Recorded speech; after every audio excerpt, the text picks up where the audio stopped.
ស្រុកលីស្រែលីម៉ែលីពុកដើម្បីថ្ងៃមុខក្រែងរូ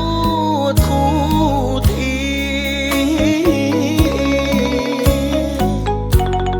ទៅធ្វើពលកទាំងចិត្តរងពលពីងថាលីទាំងទ្រូងស្ទើបាច់ញ៉ាយមកដល់ស្រុកគេនឹកស្រុកខ្មែរណាំងនឹកគុំនឹកទាំងដេកខោទឹកភ្នែក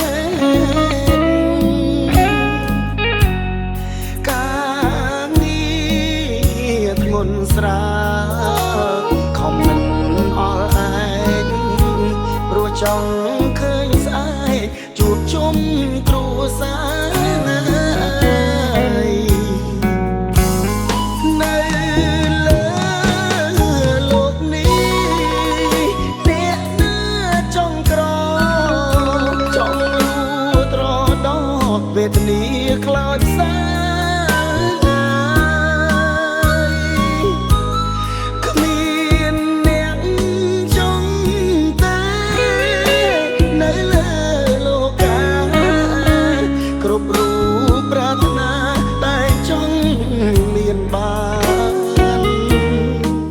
ឡូម៉ែ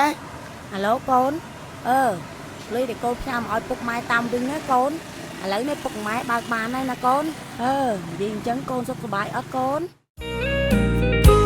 ជីវិតអ្នកក្រធ្វើពលកគេអ្នកមានតែងតែរួននៅសុខសា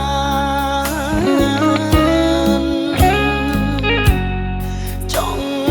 តិចក្រណាស់ចង់ស្គាល់មានបាន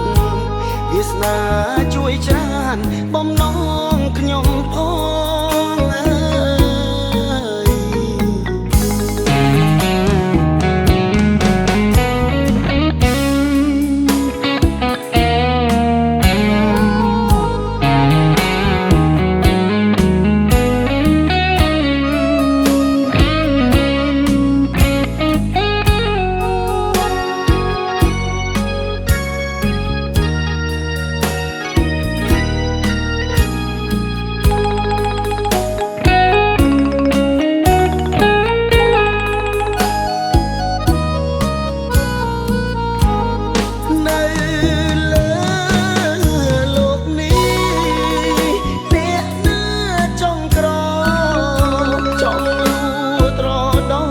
វេទនាខ្លោចសា